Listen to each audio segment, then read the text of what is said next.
Assalamualaikum warahmatullahi wabarakatuh. Perkenalkan, nama saya Rizky Permatasari dari kelompok 4 dan semester 4. Video kali ini saya akan membahas mengenai Aves carnivora atau burung pemakan daging dari ordo Falconiformes.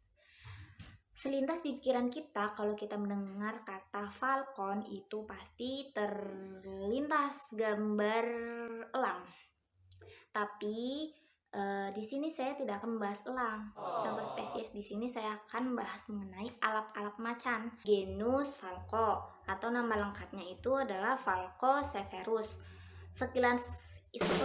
Sekilas info dari spesies ini adalah Alat-alat macan ini mirip dengan elang, tapi mereka itu adalah spesies yang berbeda. Bisa dilihat dari morfologinya, baik ukuran dan sayapnya. Nah, kalau elang itu ukurannya itu lebih besar, lebih gede, sehingga makanan mereka juga bisa lebih besar. Ada menurut sumber nih, ada elang itu kayak elang emas itu bisa memakan macan. Dan untuk alat-alat macan ini mereka ukurannya lebih kecil, sehingga makanan dari mereka itu ukurannya lebih kecil dari tubuh mereka. Dan yang kedua bisa dilihat dari sayapnya. Ketika mereka itu terbang, kita bisa lihat sayap dari elang itu lebih mengembang dan ujungnya itu lebih menjari. Sedangkan pada alat-alat macan itu sayap mereka mengembang, tapi sayapnya itu lebih runcing, sehingga alat-alat macan ini mereka memiliki sebutan nama penerbang cepat, lebih cepat dibanding elang. Sekilas info masuk ke Falcocephalus atau alap-alap macan. Saya akan membahas mengenai klasifikasinya, karakteristiknya, morfologi, anatomi, dan habitatnya. Oke, yang pertama itu adalah klasifikasi dari Falcocephalus. Bisa dilihat dari gambar berikut ini ya. Jadi mereka itu termasuk dalam kingdom Animalia, jelas dong.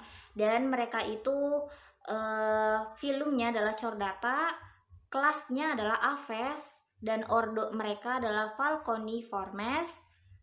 Famili mereka adalah Volcae dan genusnya Falco, dan spesiesnya itu adalah Falcocephalus dari autor Sarvana 2007. Jadi mereka itu termasuk spesies baru, tapi mereka juga tergolong langka kalau menurut sumber ya.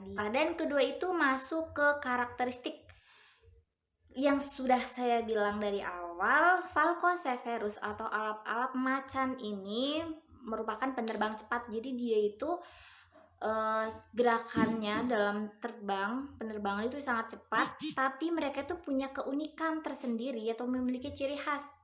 Jadi mereka itu ketika mencari mangsa terbang di atas pohon itu mereka memperlambat gerakan terbang mereka, dan fungsinya ini ya dan gunanya ini adalah mereka itu untuk mencari mangsa mereka, untuk membidik mereka, dan ketika mereka sudah membidik mangsa mereka baru mempercepat gerakan mereka, dan mereka adalah pemakan serangga.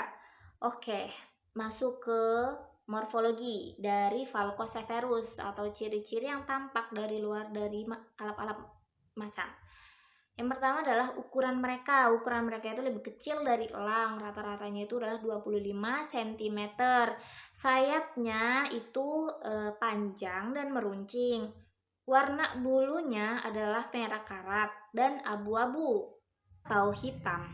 Kepala dan tubuh bagian atas mereka berwarna abu-abu gelap dengan corak kebiruan. Sedangkan tubuh bagian bawah mereka itu berwarna coklat berangan, dagu kuning kebo. Paruh mereka pendek, melengkung, dan ujungnya serta tepinya itu tajam. Warnanya abu-abu.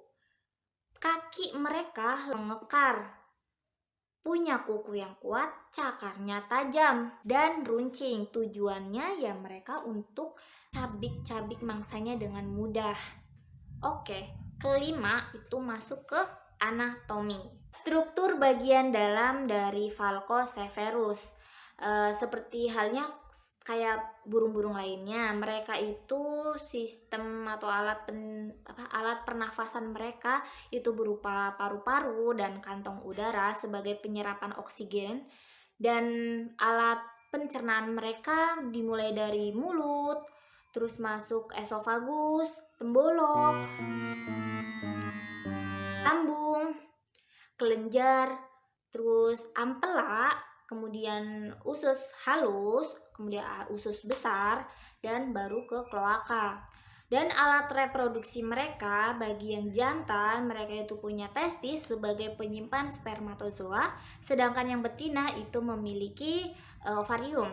Falcoseverus ini memiliki laring yang tidak berkembang dengan baik, dan mereka itu tidak punya pita suara.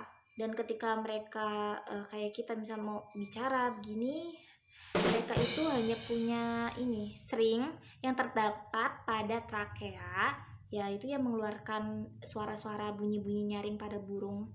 Kemudian masuk ke habitat mereka. Habitat mereka itu ada di pepohonan. Biasanya mereka itu nongkrong biasanya mereka itu di atas pohon, bagian pucuknya itu tajuk pohon, dan mereka itu sebagian besar sarang mereka ada di sana. Kadang mereka itu mengambil sarang dari hewan lain. Oke, itu saja dari saya. Terima kasih. Dadah. Wassalamualaikum warahmatullahi wabarakatuh.